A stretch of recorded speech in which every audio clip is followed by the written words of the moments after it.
राधा स्वामी वार्तिक भाग दूसरा वचन 45। जो सद्गुरु की प्रीत और उनका निश्चय करेगा उसको शब्द भी मिलेगा, और जिसको सद्गुरु की प्रतीत नहीं है वो शब्द से भी खाली रहेगा। वचन 46। काम, क्रोध, लोभ, मोह, अहंकार की जड़ और आशा तृष्णा की मैल अंतःकरण में है, सो ये मैल सद्गुरु की प्रीत से जावेगी और प्रेम आवेगा। जब प्रेम आया तब ही काम पूरा हुआ। वचन 47। सेवक का धर्म यह है कि सिवाय सद्गुरु के और सब की शरण तोड़ देवे और सद्गुरु को ही मुख्य करके पकड़े, और जो सेवक ऐसा नहीं करेगा तो सद्गुरु अपनी दया से आप पकड़ेंगे पर उसको जरा तकलीफ होगी। वचन 48। चैतन्य की सेवा से चैतन्य को पावेगा और जड़ की सेवा से जड़ को पावेगा, सो सिवाय सद्गुरु के और सब जड़ हैं। एक संत सद्गुरु ही इस संसार में चैतन्य हैं। इस वास्ते उनकी सेवा सब जीवों को जो अपना भला चाहते हैं और चैतन्य से मिला चाहते हैं करना चाहिए। वचन 49। पहले गुरमुखता होनी चाहिए, बाद इसके नाम मिलेगा, और जब तक गुरमुखता नहीं होगी नाम कभी नहीं मिलेगा। इस वास्ते सबको चाहिए कि गुरमुख होने में मेहनत करें। वचन 50। संसारी जो अपनी तमाम उम्र संसार में खो देते हैं, अंतकाल अकेले जाते हैं। मरघट तक उनके सब संग रहते हैं, अंतकाल का कोई संगी नहीं है। और जो सत्संगी हैं उनके सद्गुरु सदा संग रहते हैं। और ये बात जाहिर है कि अकेले तकलीफ होती है, यानी बिना दो के संसार में भी और अंत को भी तकलीफ रहती है। यहाँ तो स्त्री और पुत्र इनके संग आराम रहता है और अंत को गुरु सहाय होते हैं। इस देह धरे का यही फल है कि सद्गुरु का संग बारंबार करे कि अंत को फिर तकलीफ न होवे। जो बाहर से न बने तो उनको अपने अंतर में सदा संग रखे। वचन 51। जैसे वाचक ज्ञानी बिना प्रेम के खाली फिरते हैं, ऐसे ही सद्गुरु भक्त भी बिना प्रेम के खाली रहता है। जब तक प्रेम नहीं आवेगा तब तक कुछ प्राप्ति नहीं होगी। पर इतना फर्क है कि वाचक ज्ञानी ने तो प्रेम की जड़ ही काट दी, उसको कभी कुछ हासिल नहीं होगा। और सद्गुरु भक्त को एक रोज प्रेम की बख्शिश जरूर होगी। वचन 52। नाम यानी शब्द बड़ा पदार्थ है, पर किसी को इसकी कदर नहीं है, क्योंकि नाम की ये महिमा है कि सोते पुरुष को पुकारो तो वो जाग पड़ता है, और जो जागता पुरुष है उसको नाम लेकर पुकारो तो क्यों नहीं सुनेगा। पर वो तुम्हारी पकाई और सच्चाई देखता है, और जब तुम्हारी आंखों को देखने के लायक और हृदय को अपने बैठने के लायक कर ले तब प्रकट होवे। इतने में जो घबरा जावे और छोड़ देवे तो वो भी चुप हो रहता है। और जिसने ये समझ लिया कि जब तक श्वास आता जाता है तब तक नाम को नहीं छोड़ूंगा, उसको फिर वो जरूर मिलता है। वचन 53। जिसको सद्गुरु मिले और उन्होंने अपनी कृपा से नाम और उसका भेद बख्शा, तो उसको चाहिए कि उसकी कमाई करे और सद्गुरु की प्रीत और प्रतीत बढ़ाता जावे। और जो न हो सके तो अपने मन में पछतावे और जतन करता रहे और किसी के समझाने का इरादा न करे। समझाने वाला अपना फिक्र आप कर लेगा, इसको चाहिए कि ये अपना फिक्र करे। वचन 54। इस कलयुग में संतों ने बजाय पुराने तीर्थों के और व्रतों के ये तीर्थ और व्रत मुकर्रर किए हैं, यानी सद्गुरु की आज्ञा में बरतना तो व्रत और सद्गुरु और साध का संग तीर्थ। इससे जीव को फायदा होगा और पुराने तीर्थ व्रत करने से सिवाय अहंकार के और कुछ हासिल नहीं होगा। वचन 55। ये मन बतौर मस्त हाथी के है, जिधर चाहता है उधर चला जाता है और जीव को संग लिए फिरता है। जंगल के हाथी के लिए तो हाथीवान दुरुस्त करने को जरूर है और इस मन रूपी हाथी को सद्गुरु जरूर हैं। जब तक सद्गुरु का अंकुश इस पर न होगा तब तक इसकी मस्ती नहीं उतरेगी। इस जीव को जो परम पद की चाह है तो सद्गुरु करना जरूर है। बिना सद्गुरु के कभी परम पद हासिल न होगा। इस वचन को सच्चा मानो, नहीं तो 84 जाओगे।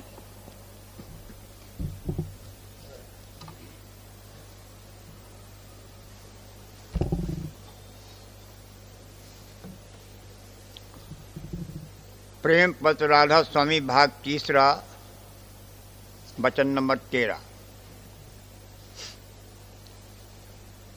राधा स्वामी जाल के चरणों में किसी न किसी तरह की प्रीत और भाव और सेवा और यादगारी का फायदा। दुनिया के जितने काम हैं सब प्रीत और शौक के साथ किए जाते हैं। जिस काम में कि किसी की प्रीत और शौक नहीं होता है वह काम दुरुस्ती से नहीं बनता है और जिस तरफ जिसकी प्रीत होती है उसी तरफ उसका झुकाव रहता है।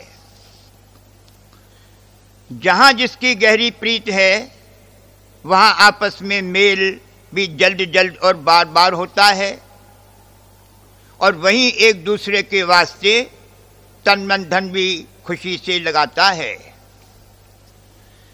इसी तरह परमार्थ में जिस किसी की प्रीत आई वो कुल मालिक राधा स्वामी दयाल और उनके प्रेमी भक्तों के संग की चाह उठावेगा और जब जब इत्तेफाक से उनका सत्संग मिलेगा बहुत खुश होकर उसमें शामिल होगा और दर्शन और वचन का रस हासिल करेगा और उनकी परमार्थ की किताबों को बहुत शौक के साथ पढ़ेगा और सुनेगा। यह प्रीत प्रेमियों के संग और उनकी किताबों के पढ़ने से पैदा होगी और बढ़ेगी और जिस कदर तबीयत शौक के साथ इस काम में लगेगी उसी कदर दुनिया और दुनियादारों की तरफ से हटेगी। कुल रचना में कुल कार्रवाई प्रीत और शौक की है। सो जिस किसी को परमार्थ में थोड़ी बहुत प्रतीत के साथ प्रीत आई उसको उसी माफिक वहाँ रस और आनंद मिलेगा और उसी कदर उससे वहाँ की कार्रवाई बनती जाएगी। कुल मालिक राधा स्वामी दयाल ने जीवों के हाल को मुलाहिजा करके न्याय दया के साथ ऐसा हुक्म फरमाया कि जो उनके चरणों में थोड़ी भी प्रीत और प्रतीत लावेगा तो भी उसका किसी कदर फायदा परमार्थी इस जन्म में हो जाएगा और आइंदा की तरक्की के वास्ते सिलसिला जारी हो जाएगा, यानी वो प्रीत दिन दिन बढ़ती जाएगी। और राधा स्वामी दयाल ने तरीका अंतरी अभ्यास का ऐसा सहज जारी फरमाया कि उसको हर कोई थोड़ा या बहुत आसानी से कर सके और अपनी प्रीत और प्रतीत के माफिक उसका फायदा यानी रस और आनंद जीते जी देख सके और सत्संग करके उस प्रीत को और उसके साथ अभ्यास भी बढ़ा सके। राधा स्वामी दयाल की इस कदर दया और मेहर जीवों पर है कि थोड़ी बहुत सचोटी के संग बाहर का सत्संग और अंतर में अभ्यास थोड़े शौक के साथ शुरू कर देवें तो वे दया से उनको अंतर में परिचय देकर उसकी प्रीत और प्रतीत बढ़ाते हैं और घट में थोड़ा बहुत रस और आनंद भी बख्शते हैं। अब जिस किसी को दुनिया और दुनियादारों का हाल और यहाँ के सामान और पदार्थों की कैफियत देखकर राधा स्वामी दयाल के चरणों में, जो कि जीव के सच्चे हितकारी और दम दम के संगी और मददगार हैं, गहरी प्रीत आई, वही एक रोज गुरमुख का दर्जा पावेगा और उनकी पूरी दया अपनी निस्बत अंतर और बाहर परखता जावेगा। बाकी जीवों को जिस जिस दर्जे की प्रीत उनके चरणों में होवेगी उसी कदर फायदा उनको हाल में मालूम होवेगा और आइंदा वे भी अपने शौक और प्रीत के माफिक नंबरवार गुरमुख बनाए जावेंगे। इस वास्ते कुल जीवों को मुनासिब और लाजिम है कि जहां और सब काम दुनिया के करते हैं वहां थोड़ी प्रीत और प्रतीत कुल मालिक राधा स्वामी दयाल के चरणों में और उनके सत्संग और प्रेमी भक्तों में लाकर थोड़ी बहुत कार्रवाई परमार्थ की यानी बाहर का सत्संग और पाठ और उनकी वाणी और वचन का और अंतर अभ्यास सुमिरन और ध्यान और भजन का शुरू कर देवें तो रफ्ते रफ्ते उनकी प्रीत और प्रतीत दुनिया का तमाशा देखकर चरणों में बढ़ती जावेगी और जीते जी उसका फायदा उनको नजर आवेगा और आइंदा के वास्ते तरक्की का सिलसिला वास्ते हासिल होने सच्ची मुक्ति यानी पूरे उद्धार के जारी हो जावेगा कि जिससे एक दिन दुख सुख और जन्म मरण के चक्कर से सच्चा छुटकारा हो जावेगा। जो कोई किसी किस्म का नाता यानी प्रीत थोड़ी या बहुत राधा स्वामी दयाल के चरणों में जोड़ेगा या किसी तरह से उनके किसी सच्चे प्रेमी भक्त से प्रीत और मेल पैदा करेगा तो राधा स्वामी दयाल अपनी मेहर और दया से उसका भी किसी कदर कारज इस जन्म में बनावेंगे यानी उसके जीव का थोड़ा बहुत कल्याण हो जावेगा और आइंदा को भी सिलसिला लग जावेगा। और जो कोई की राधा स्वामी दयाल की जुगत यानी सूरज शब्द अभ्यास की कमाई संत सद्गुरु या सद्गुरु या उनके सच्चे प्रेमी सत्संगी से उपदेश लेकर सच्चे मन से थोड़े दिन भी करेगा तो भी वह 84 में नहीं जावेगा और आहिस्ता आहिस्ता सिलसिला उसके उद्धार का जारी हो जावेगा। खुलासा यह कि जैसे बने तैसे किसी न किसी जुगत से यादगारी राधा स्वामी दयाल के चरणों की रोजमर्रा किसी न किसी वक्त होनी चाहिए। फिर राधा स्वामी दयाल अपनी मेहर से उस जीव को आहिस्ता आहिस्ता खींचकर चरणों में लगावेंगे और रफ्ते रफ्ते उसका उद्धार करेंगे। जिस किसी ने कि एक बार दर्शन संत सद्गुरु के प्यार और भाव से किए हैं और उनके वचन चित्त देकर सुने और समझे हैं तो भी वो अबेर सबेर सत्संग में मिलाया जावेगा और जो बिलफर्ज इस जन्म में शामिल नहीं हुआ तो अंत समय पर उसके जीव की थोड़ी बहुत संभाल की जावेगी और आइंदा के जन्म में सत्संग में खींचकर मिलाया जावेगा। और जिसने कि कई बार शौक के साथ सत्संग किया पर उपदेश नहीं लिया तो उसके भी बहुत से कर्म कट जावेंगे और अंत समय पर उसके जीव की किसी कदर सहायता की जावेगी और आइंदा को सिलसिला उद्धार का जारी हो जावेगा। जिस किसी को राधा स्वामी मठ और सत्संग और सद्गुरु की महिमा सुनकर राधा स्वामी जाल के चरणों में भाव और प्यार आया और गुप्त सेवा तन मन धन की करी, पर कोई सबब से सत्संग में शामिल न हो सका और न दर्शन सद्गुरु के किए और न उपदेश पाया, तो भी राधा स्वामी जाल उस जीव की अपनी मेहर और दया से सहायता करेंगे और इसी जन्म में चाहे आइंदा के जन्म में उसको सत्संग में मिलाकर और सूरज शब्द की कमाई कराकर उससे रफ्ता रफ्ता उसका सच्चा उद्धार फरमावेंगे। जो कोई की राधा स्वामी जाल और उनके नाम और धाम की महिमा सुनकर राधा स्वामी नाम का सुमिरन प्यार और भाव के साथ करेगा और वाणी और वचन को भी शौक के साथ पढ़ेगा, तो राधा स्वामी जाल इसी जन्म में खींचकर उसको सत्संग में लगावेंगे और उस पर दया करेंगे। और जो इस जन्म में मौका न हुआ तो आइंदा के जन्म में वो जरूर सत्संग में शामिल किया जाएगा और कार्रवाई उसके उद्धार की जारी हो जाएगी। ऐसा हाल दया और मेहर का सुनकर जीवों को चाहिए कि जरूर राधा स्वामी जाल के चरणों में हाजिर या गायब जरूर थोड़ी बहुत प्रीत या उनकी यादगारी करते रहें कि जिससे सहज में उनके जीव का कल्याण हो जाएगा।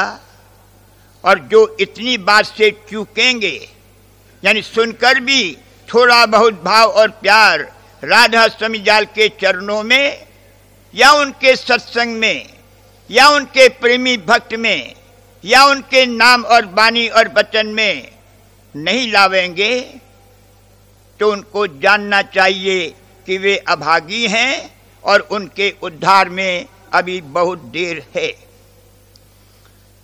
राधा स्वामी जाल की यहां तक जीवों पर दया और मेहर है कि जो कोई अनजानता और मूर्खता से उनकी या उनके सत्संग की या उनके प्रेमी भक्त की निंदा करता रहेगा, तो उसको भी पहले उसके पाप कर्म काट कर अबेर सबेर खींचकर सत्संग में मिलावेंगे, जहां से कि उनके उद्धार का सिलसिला जारी हो जाएगा। किस कदर भारी दया की बात है कि जो किसी से महिमा जानकर या अनजानता से कोई सेवा किसी किस्म की तन मन और धन या इंद्रियों की राधा स्वामी जाल के निमित्त बन आवेगी, तो उसको भी थोड़ा बहुत परमार्थी फायदा बख्शेंगे, यानी उसके जीव की किसी कदर सहायता करेंगे और चरणों में प्रेम प्रीत का दान देकर आइंदा को उसके उद्धार का रास्ता आहिस्ता आहिस्ता जारी फरमावेंगे। जो कोई राधा स्वामी नाम और उनकी वाणी को प्यार के साथ गावेगा और पढ़ेगा, तो उसको भी थोड़ा बहुत परमार्थी फायदा पहुंचेगा, क्योंकि ये नाम सच्चे कुल मालिक का है और इसका असर बड़ा भारी है, जो प्यार और भाव के साथ गाया जावे। और जो इसका भेद समझकर सुमिरन करेगा तो उसका फायदा और भी ज्यादा होगा, यानी वो एक दिन सत्संग में शामिल होकर या किसी प्रेमी भक्त से मिलकर अभ्यास में लग जाएगा और राधा स्वामी जाल की वाणी को भाव से पढ़ने का भी यही फायदा हासिल होगा। अब ख्याल करो कि जो लोग प्रीत और प्रतीत के साथ नित्य सत्संग और अभ्यास करते हैं और तन से मन से और धन से जिस कदर मुमकिन है नित्य सेवा करते हैं और राधा स्वामी दयाल की दया और मेहर को अंतर और बाहर नित्य अपने ऊपर देखते हैं और परखते हैं।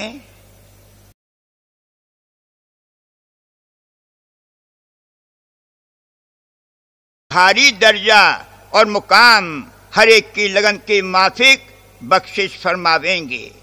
और सत्संग से मतलब ये है कि जहां कितने ही प्रेमी भक्त राधा स्वामी दयाल के मिलकर वाणी का पाठ और अर्थ और चर्चा करते हैं, और जिसको ऐसा सत्संग प्राप्त नहीं है, वे आप अपने घर में प्रेम के साथ समझ समझ कर वाणी का पाठ करता है या अपने कुटुंबियों के साथ चर्चा करके राधा स्वामी मत को समझाता है, ये भी सत्संग में दाखिल है।